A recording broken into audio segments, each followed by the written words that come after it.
Picture चालू करो बे। अभी मजा आएगा ना भिड़ो। नीला टॉयलेट के लिए और लाल बाथरूम के लिए। मैंने आर्मी वालों के साथ एक वीडियो बनाई थी जिसमें मैंने ये बोला था कि नीला टॉयलेट के लिए लाल वॉशरूम के लिए, जो कि आई नो बहुत गलत है। बट मैं आपको एक चीज़ क्लियर ये करने आई हूँ कि मैंने उसको 1 घंटे बाद डिलीट कर लिया था। फर्स्ट ऑफ ऑल मैं आर्मी वालों से माफ़ी मांगना चाहती हूँ, और मैं ये किसी के दबाव में आके या किसी का कमेंट पढ़ के या मुझे किसी ने बोला है इसलिए मैं आई हूँ, नहीं, मुझे खुद से एहसास हुआ है इसलिए मैंने ये सोचा भी नहीं था ये इतना ज़्यादा सर्कुलेट होगा। बट आफ्टर 1 घंटे बाद जब मैंने उस वीडियो को डिलीट कर दिया था, ये 4-5 दिन पहले की बात है, तो मीम पेज वालों ने उस वीडियो को डाउनलोड करके उसको सर्कुलेट करना स्टार्ट कर दिया। और मैंने कुछ मीम पेज वालों से बात किया कि ये डिलीट कर दो, क्योंकि मुझे पता मैंने गलती की है। बट उन्होंने ये बताया कि उनको पैसे मिले इसलिए वो डिलीट नहीं करेंगे, और उन्होंने मेरी वीडियोस को इतना ज़्यादा वो किया, मेरी सारी आईडी, मेरी पूरी फैमिली को उसमें इन्वॉल्व कर दिया। और आज ऐसा दिन है कि लोग मेरे साथ साथ मेरी फैमिली को भी गाली दे रहे हैं। और आई नो कि मैंने गलती की है, बट मैंने इतनी भी बड़ी गलती नहीं की है कि आप लोग मुझे इतनी गंदे दोगे। और मैं ये आप लोग से इसलिए ये बोलने नहीं आया कि आप मुझे गाली दे रहे हो तो मुझे बुरा लग रहा है। मुझे बस ये लग रहा है कि आप लोग को राइट्स किसने दिया। आप मुझे अगर समझाने आ रहे हो तो अगर आप अच्छे तरीके से समझाओगे तो एक इंसान को समझ आएगा। पहले आपको खुद सीखनी चाहिए मैनर्स। जय श्री राम मेरे सभी सनातनी भाइयों को स्वागत है आप लोग का दोबारा से एक और धमाकेदार वीडियो के अंदर, जिधर मैं लेके आ चुका आप लोग के लिए फिर से एक नया सा वीडियो।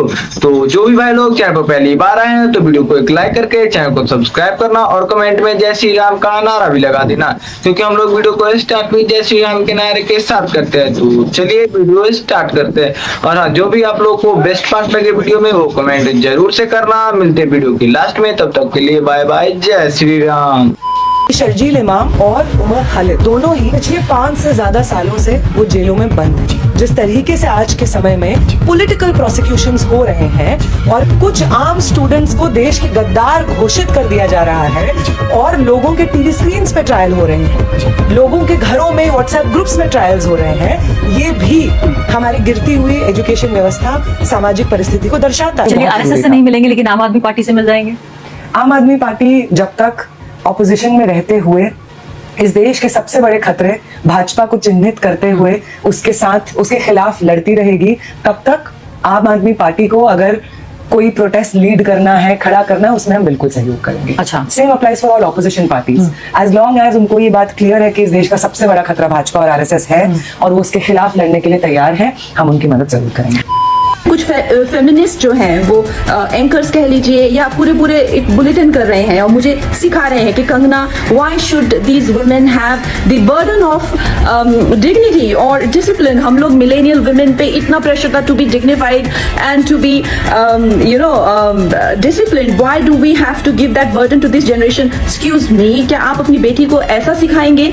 डिसिप्लिन में रहना या मर्यादाओं में रहना कोई चॉइस नहीं है। भौंडा प्रदर्शन तो हर कोई करना चाहेगा, लेकिन अगर आपको समाज में रहना है और संविधान के हिसाब से आपको चलना पड़ेगा, जिसका मतलब है कि आपकी आजादी वहां खत्म हो जाती है जहां मेरे नाक और कान शुरू होते हैं। तो आप भौंडे बनकर सिर्फ अपने कमरे में रह सकते हैं। बाहर आकर आप मेरे आराध्य, चाहे आपको मेरे माता पिता के लिए कोई सेंटिमेंट ना हो, मेरे घर के बच्चों के लिए कोई आपको भावना ना हो, उसका मतलब ये नहीं है कि आप उनको सड़क पर गालियां देंगे, उनके मान को हानि करेंगे। मेरे आराध्य, मेरे भगवान हो, चाहे मेरे नेता हो, प्रधानमंत्री जी से जो है लोग उनको एग्जाम बडी कहते हैं बच्चे। उनके साथ में कितने लोगों की भावना है, कोई उनको लीडर मानता है, कोई उनको दोस्त मानता है, कोई उनको परिवारजन मानता है, कोई उनको भगवान मानता है। उसी तरह से आप किसी की फीलिंग्स हर्ट नहीं कर सकते हैं। ये कोई कूल बनना नहीं है, ये एक बेसिक सिविक सेंस है, और अगर आपको ये नहीं आती है तो आपको सीखना पड़ेगा। आप देख सकते हो मोदी की का खाना है, अगर किसी को एंजॉय करना हो तो यहाँ पर आ सकता है। यहाँ पे प्रोटेस्ट में जो मोदी के समोसे देकर उनकी 13वीं की डिमांड की गई, बोले ये 13वीं के समोसे खा लो, लगती है। आप उनके, मैं तो ये कहूंगी प्रधानमंत्री जी से कि उनके ऊपर कार्रवाई करे। वो लड़की मुझे लगती, उसकी पूरी फैमिली मुझे लगती है, क्योंकि इतनी सी है वो, और वो इतनी बड़ी बात करती है, तो वो कहीं ना कहीं से उसके ऊपर सपोर्ट है, तभी तो वो बोल रही है ना। ऐसे कैसे वो बोल सकती है? इस एज में तो हमें तो इतना भी नहीं जानकारी था कि कौन क्या कर रहा है, कौन किस सीट पे बैठा है। वो इस तरीके से बात कर रही है, उसे एजुकेशन के बारे में कुछ नहीं पता है। बस ये जो अफवाहें होती है बीजेपी को बदनाम करने के लिए, उसे A to Z। और जो दिल्ली से श्रीनगर तक वंदे भारत की सेवा शुरू की गई है, उस पर मेरा पहला अनुभव था और चुनाव पर बने पुल को भी देखना चाहता था, और बहुत ही खूबसूरत अनुभव रहा। बहुत गर्व है मुझे भारतीय ट्रेन पर। ताकि मैं ये कहना चाहता हूँ कि मैं खुश हूँ कि परीक्षाओं के सुधार पर संसद में बिल लाई गई। मेरे जैसा इस देश में नहीं। मोदी सरकार ने फाइनली जो है anti paper leak bill Lok Sabha में पास करवा दिया। अपोजिशन भौंकता रहा, कभी केजरीवाल, कभी समाजवादी पार्टी, कभी वो राहुल गांधी। अब जो है 10 साल की सजा और 10 करोड़ का जुर्माना लग चुका है। आज हुई है बच्चों की असली जीत। धर्मेंद्र प्रधान का इस्तीफा तो एक घमंड था। फाइनली आज मुझे बड़ी खुशी हुई है। जो बच्चों ने सुसाइड करा था उनको सही में आज न्याय मिल चुका है।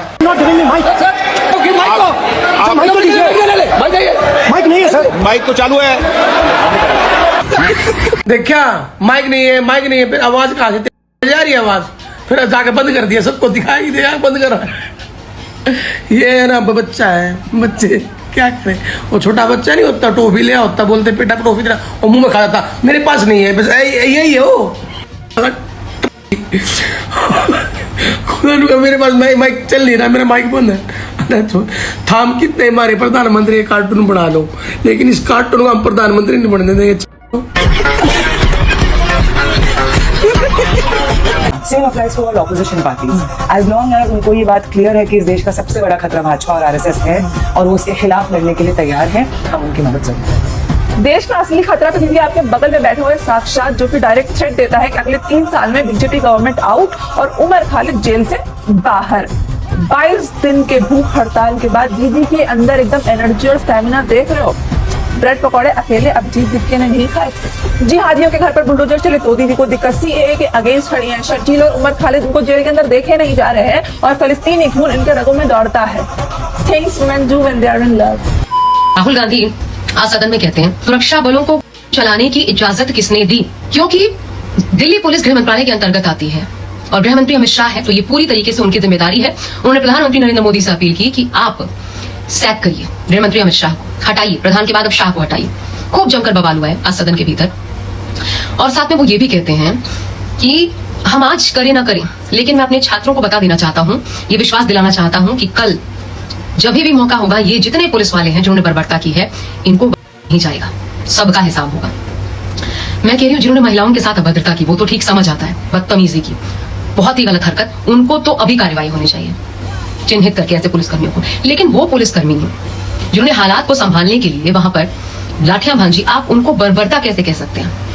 अगर वो उग्र भीड़ जिसमें कई अराजक तत्व शामिल थे संसद भवन में वाकई दाखिल हो जाती, घुस जाती, आप समझ सकते हैं क्या से क्या हो सकता था।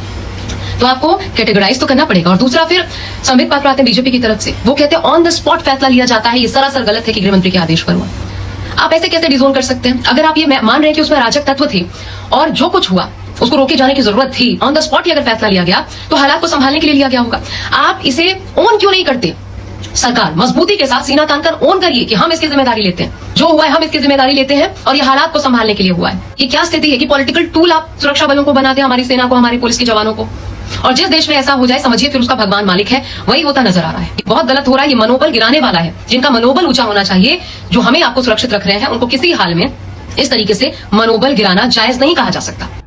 इन दिनों बिना मतलब के ना इंस्टाग्राम पर E20 के नाम पर डर फैला रहे हैं लोग। तो पहले ये फैक्ट सुन लो, उसके बाद डरना। सबसे पहली बात, E20 कोई ओवरनाइट एक्सपेरिमेंट तो है नहीं। ये 25 साल का प्रोग्राम है जो 2001 से फेज वाइज चल रहा है। इसमें यूपीए और एनडीए दोनों गवर्नमेंट्स के दौरान पॉलिसी और एक्सपेंशन हुआ है। और जो लोग ये बोल रहे हैं कभी अचानक पेट्रोल बदल दिया गया है, तो ये समझो पहले कि फ्यूल ब्लेंडिंग परसेंटेज में कोई रिसेंट जंप नहीं हुआ है। फिर भी सोशल मीडिया पर लोग एकदम से पैनिक हो जा रहे हैं। अब मिथ्स की बात करते हैं। E20 में चीनी है, गाड़ी की वारंटी खत्म हो जाएगी, 10,000 लीटर पानी बर्बाद होता है। पहली बात तो ये कोई क्लेम नहीं है, मिस इन्फॉर्मेशन फैलाई जा रही है। और Bharat petroleum corporation limited, ministry of petroleum and natural gas, PIB fact check और society of Indian automobile manufacturers के रेफरेंस के साथ उनका रिबटल देता है। और इसके बेनिफिट्स क्या है? E20 से क्रूड ऑयल इंपोर्ट कम हुए, फार्मर्स को डायरेक्ट पेमेंट मिला और फ्यूल प्राइस अस्थिरता को कंट्रोल करने में मदद मिली। इसलिए सिर्फ रील देखकर ओपिनियन मत बनाया करो मेरे भाई, रिसर्च देखकर बनाया करो।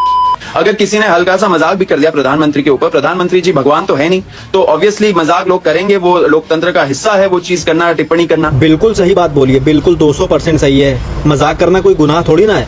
कहाँ लिखा है कि प्रधानमंत्री या किसी और के साथ मजाक नहीं कर सकते? ये है दास, बहुत बढ़िया आदमी है, बहुत पढ़े लिखे, बहुत समझदार इंसान। मजाक कर रहा हूँ भाई, परेशान मत हो। कुछ लोग होते हैं भाई जिनकी बात को सुनने के बाद ना ऐसे मुंह से वहां निकल जाता है, इनकी बात को सुनने के बाद मुंह से निकल जाता है।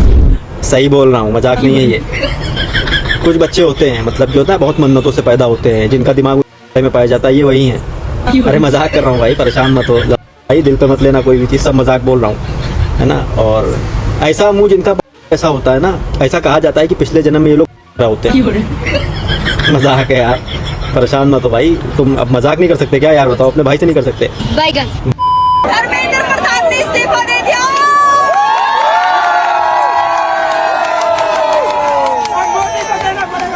अब मोदी को इस्तीफा देना पड़ेगा। तुमने धर्मेंद्र प्रधान का इस्तीफा तो ले लिया और उसने तुम्हें दे दिया।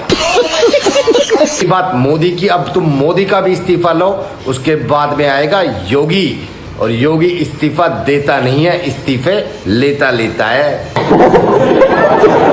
बाकी तुम समझदार हो। जय सीताराम।